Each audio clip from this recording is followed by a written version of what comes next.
Mama Ami buka usaha baru pasca operasi.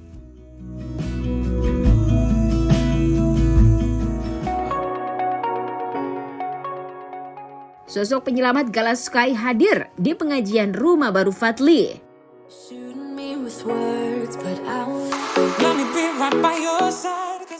Impian Dava Wardana bekerja sama dengan director terkenal. Selengkapnya hanya di Cuap-Cuap.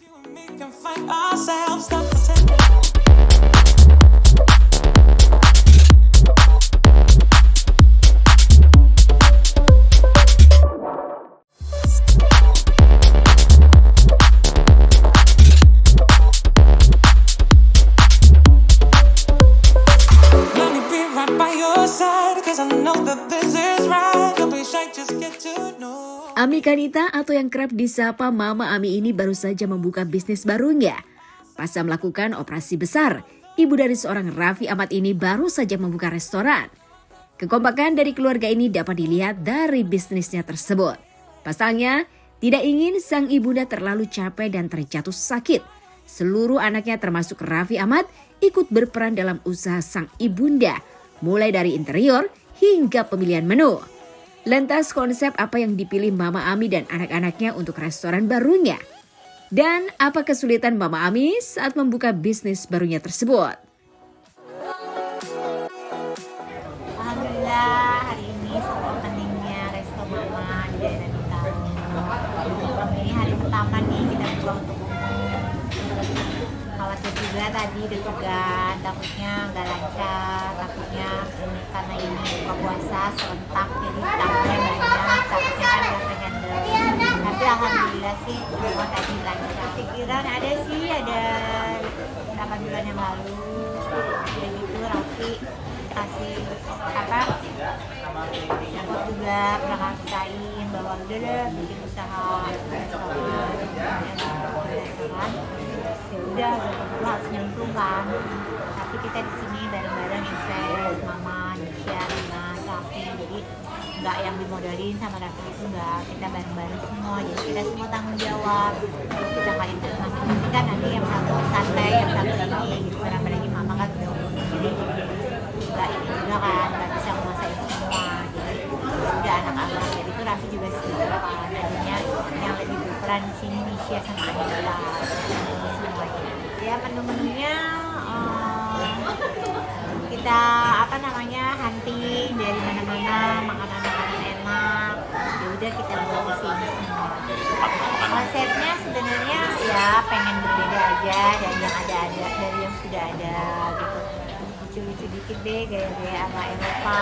Dan kita Mama kalau lagi jalan-jalan tuh lucu ya restoran kayak gini, kalau punya restoran pengennya kayak gini. Ternyata pas punya restoran ya udah diaplikasikan aja gitu. Sama Mama Enggak, tapi sih lebih ke desain, lebih ke interior, lebih ke situ aja sih. Dia pengen interiornya apa yang nggak terlalu rame gitu. Dan saya juga jadi tahu konsepnya Raffi, keinginannya seperti apa saya tahu. Jadi nggak mau yang terlalu cewek-cewekan banget. Terus saya juga nggak mau yang terlalu cowok banget. Ya udahlah ada di tengah-tengah aja. Jadi pas lagi apa ya lagi mau sibuk-sibuknya tiba-tiba sakit gitu, jadi ya udah istirahat dulu ada sebulan karena kan habis operasi besar, dan di situ lagi pada saat itu masih apa namanya beres-beres. Kalau Mama tuh kan yang senang interior, beres-beresin, finishing semua. Setelah itu semua baru anak-anak napas lagi di situ. Mama sakit sebulan jadi agak telat gitu. Sih anak-anak lebih ngerti, kalau Mama ya udah semua anak-anak yang bergerak, Mama udah gitu. Jadi tes menu gitu aja sih. Emang Mama juga nggak terlalu banyak yang gitu. Kalau pas lagi buka puasa kesini cobain apa namanya rasa-rasanya itu aja sih. Semua yang aku semua anak-anak sistem semua.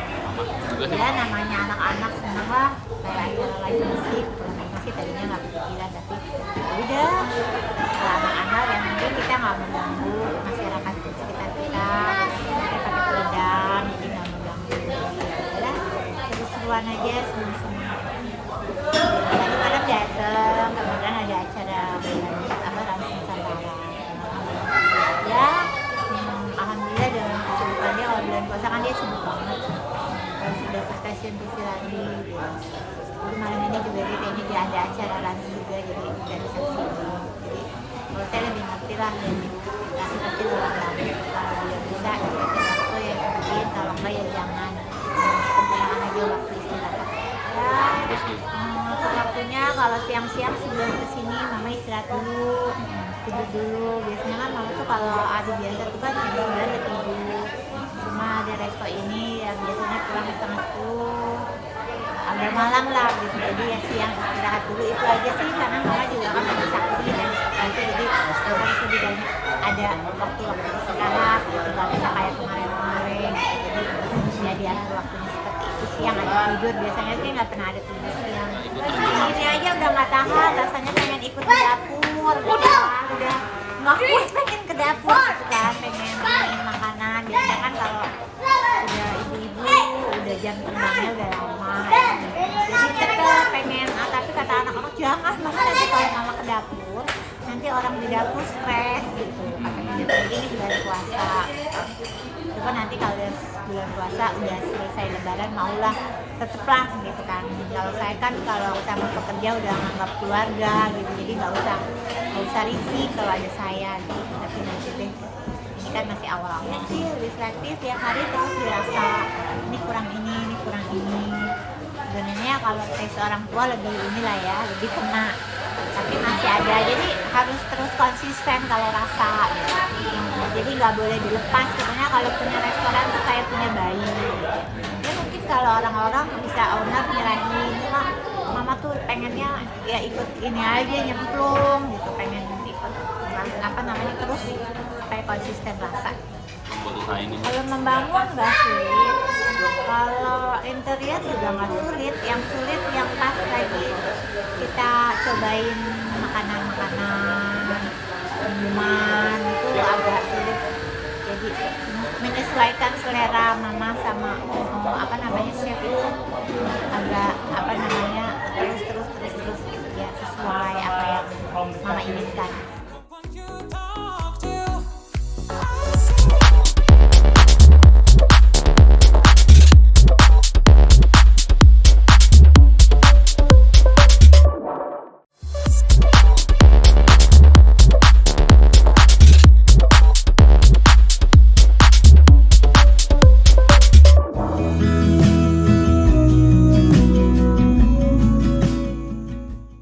Tidak kalah hebat, setelah Fuji yang membeli rumah baru, kini giliran Fadly Faisal, sang kakak yang membeli rumah baru. Berbeda dengan gaya rumah sang adik, Fadly memilih membeli rumah dengan gaya American klasik.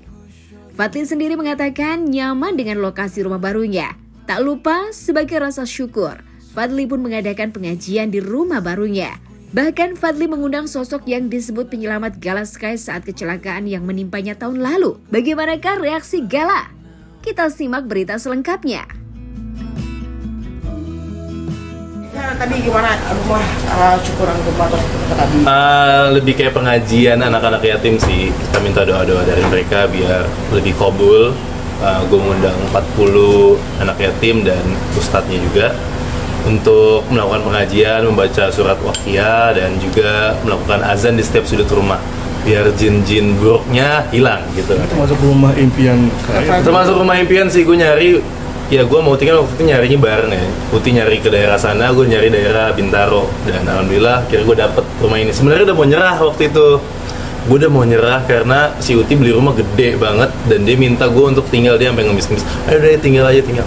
Dan gue udah mengiyakan karena emang gue udah capek nyari rumah. Akhirnya ketemulah rumah ini pada saat seminggu setelah gue bilang iya itu, dan gue bilang sama Titi, maaf gue nggak jadi tinggal sama lu, gue tinggal sendiri aja Uti ya.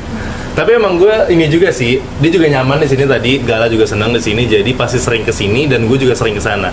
Ganti-gantian kita ada kamar juga kan di sana, jadi kamarnya banyak alhamdulillah dan bisa untuk nginep.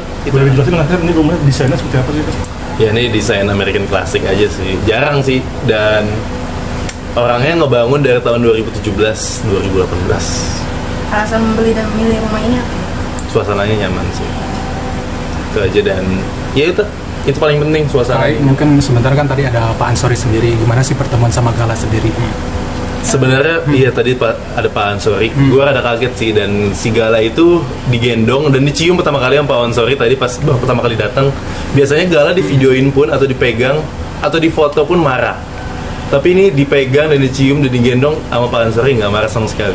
Dia cuman kayak bengong, kayak pernah kenal deh, kayak tahu deh ini yang ini kan, kayak gitu loh, kayak ada instingnya, dan dia nggak ada marah sama sekali sama Pak Ansori. Sering dicium, dipegang-pegang, digendong, enggak. Tapi pertemuan ini tuh sebenarnya karena gerudukan netizen sendiri gitu antara Pak Ansori Sebenarnya atau waktu itu kita mikir juga ada beberapa hal sih kenapa nggak begitu nyari-nyari banget. Mungkin kayak takut ada trauma kembali kan. Akhirnya terus kayak kita mikir ya udahlah. Terus kita kalau kita kesana juga ramenya tuh banget, dan kasihan juga Gala kalau bisa kita bawa ke sana kan, bawa ke daerah. Jadi akhirnya kita cari-cari kontaknya. Alhamdulillah ketemu kontaknya dan kita minta untuk datang ke sini. Nah, alhamdulillah ya, kita pastinya kita ada rasa ibanya juga kan, ada rasa untuk mau balas budi, dan kita balas budi itu. Jadi kayak bentuk terima kasih juga. Bentuk terima kasih itu lama. Kan papa gue tadi cerita kayak hampir mau nangis juga, kayak nggak nyangka sih Gala sampai ngerangkak dulunya kan. Tapi reaksi Gala sendiri gimana sih, Ai? Soalnya kan kalau Gala sendiri baru-baru ini kan kalau ketemu orang itu agak takut tidak kan? Iya, sebenarnya bukan takut sih, Gala tuh kadang kesel karena ya kayak Rafathar gimana sih waktu itu kan kalau di videoin mulu kan lama-lama kesel ya, anak kecil ya. Si Gala mungkin kayak lagi fase-fase itu juga tuh, kadang pas di umur kemarin kan di videoin mulu, di pegang-pegang mulu, makanya dia marah. Jadi sekarang tuh lagi di fase kayak gitu sih Gala. Tapi pada saat ketemu orang yang kayak Pak Ansori yang udah kenal atau yang baik juga, dia nggak marah sama sekali. Lebih kayak mau menerima. Tapi Pak Ansori sendiri datang ke sini itu sendiri atau sama keluarganya tadi? Kayaknya sama istrinya dan sama nggak tahu tadi 2 orang tadi siapa yang sering ke Jakarta katanya. Dan itu baru pertama kali Pak Ansori datang ke Jakarta. Katanya juga mau dibayarin tiket, Pak Ansorinya juga nggak mau, memilih. Dia lebih milih untuk naik mobil dia. Kita juga udah bilang ini nanti tiket atau hotel gitu-gitu kita yang tanggung, tapi Pak Ansorinya juga memilih untuk naik mobil. Ya udah. Karena kan kita dengar katanya Pak Ansori kan lumayan sakit ya, ternyata alhamdulillah datang ke sini sehat dengan penuh senyum sih. Oke guys, thank you so much.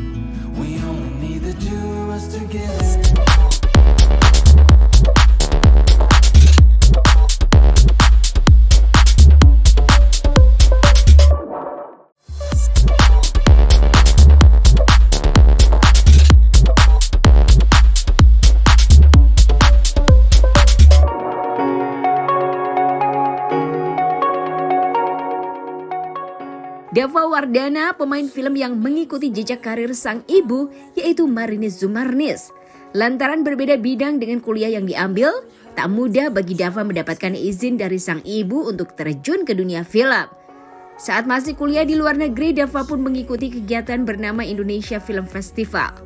Tahun 2021 menjadi awal perjalanan karir Dava terjun ke dunia film. Tidak ingin meninggalkan dunia perfilman, Dava berharap dirinya bisa bekerja sama dengan director-director terkenal. Langsung saja, ini dia beritanya.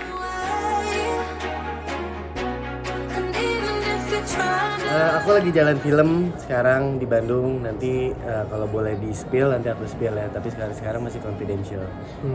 Tapi bulan depan ada film aku yang tayang di bioskop. Namanya Bukannya Aku Tidak Mau Menikah bareng Amanda Rawless. Produksi Maxima Pictures. Tapi kamu makin sibuk, gimana nih?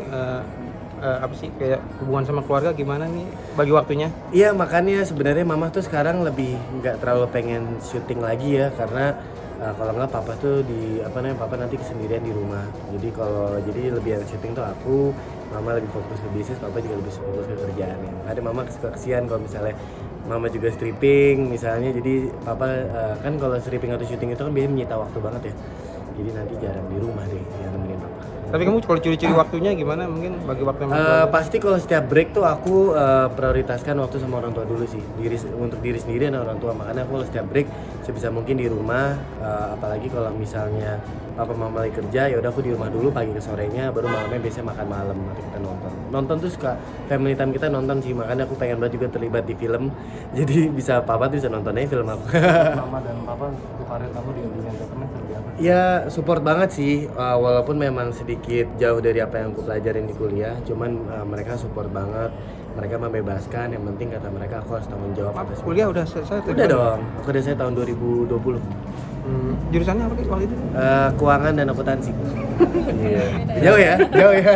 Tapi pengen kamu aplikasiin nggak mungkin suatu saat gitu ilmu yang kamu pelajarin nih?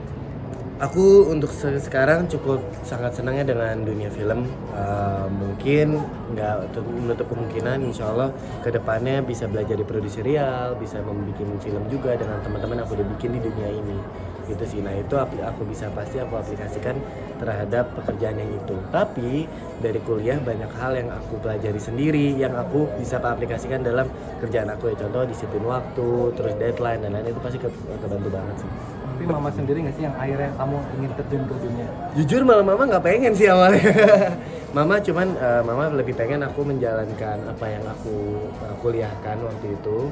Cuman ya udah, terus aku bilang aku pengen kerja di sini, aku pengen coba, aku pengen menggali potensi aku. Ya insya Allah ada rezekinya, insya Allah lancar. Terus ya udah beliau ya udah. Yang penting kalau kamu kerja di sini ya harus tanggung jawab gitu aja sih. Kamu akhirnya klik nyaman di dunia seni peran. Apa sih, dan flashback mungkin pertama kali kamu terjun ke dunia ini kapan? Aku mulai terjun di dunia ini 2021 akhir. Waktu itu ada series di video namanya Married with Senior, bareng Kevin Adilova, Caitlin Hadleman, Jordi, Pranata, Shenina, Gerald. Nah itu kita main berenam bareng. Terus alhamdulillah waktu itu di video cukup sukses ya, seriesnya di mata banyak orang. Jadi ya seneng waktu itu proyek pertama bisa diterima sama masyarakat. Cuman pastinya sampai sekarang namanya juga dunia film, dunia seni itu banyak ups and downs ya. Karena kan kita bersinggungan dengan apa ya, kadang kita udah bekerja keras tapi penontonnya ternyata dikit. Kadang kita bekerja keras ternyata ada kritik. Nah itu kan ya kesehariannya kita. Jadi disitulah mentalnya insya Allah terbentuk. Tapi yang bikin tadi kamu nyaman klik akhirnya gue gue pengen coba di dunia seni peran. Karena waktu itu tuh aku tuh flashback tahun 2018 aku waktu kuliah di Melbourne, aku itu ikut Community Indonesian Film Festival. Nah di situ tuh aku sama teman-teman ngebawa film Indonesia yang di screening di Melbourne untuk orang-orang Australia dan Indonesia sekitar itu nonton. Nah di situ aku terekspos terhadap film-film Indonesia yang bukan hanya komersial, tapi banyak film independen yang membawa pesan cerita daerah.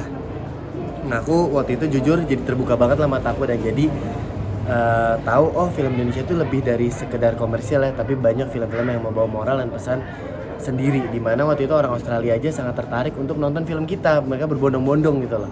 Nah jadi disitulah aku pengen banget terlibat karena film itu bisa menjadi mode message yang sangat besar, pesannya itu bisa membawa sangat besar ke banyak orang. Bilang mama kayaknya nggak setuju kamu di sini ya, di dunia seni peran ya.